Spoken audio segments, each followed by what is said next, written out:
If every country on Earth is swimming in debt, a question naturally arises. Who exactly are they all indebted to?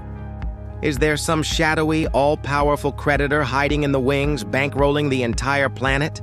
The image of national debt clocks ticking relentlessly upwards paints a picture of a world teetering on the edge of a financial precipice. But the reality of who holds this debt is far less conspiratorial and much more intertwined with the very fabric of our modern economy. The answer isn't a single entity, but a vast and complex network of individuals, institutions, and even other nations. So who are these mysterious lenders? The primary creditors are often people just like you and me. When governments need to borrow money, they issue bonds, which are essentially IOUs that pay interest over time. These bonds are purchased by a wide range of investors. A significant portion is held by domestic citizens and institutions within the country itself. Your own pension fund, for instance, likely holds a substantial amount of government bonds because they are considered a very safe investment, guaranteeing a steady return to help fund your retirement. Banks also buy these bonds as a secure way to park their capital.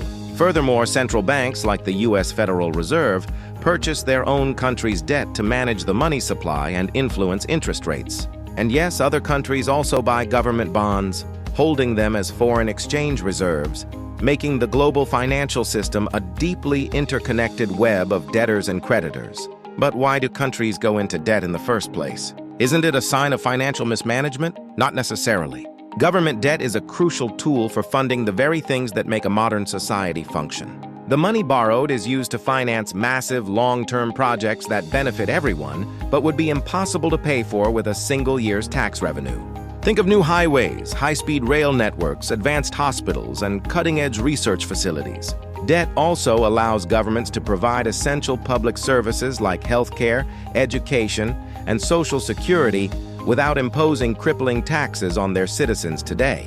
During economic downturns, governments borrow to fund stimulus packages, injecting money into the economy to prevent recessions from spiraling into depressions and to support citizens who have lost their jobs. This system creates a clear set of beneficiaries. The most obvious winners are the bondholders themselves.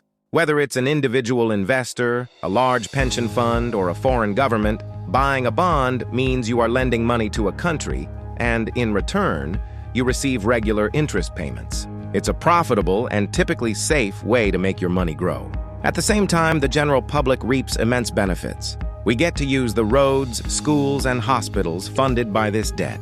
We receive social support during hard times and benefit from a more stable economy.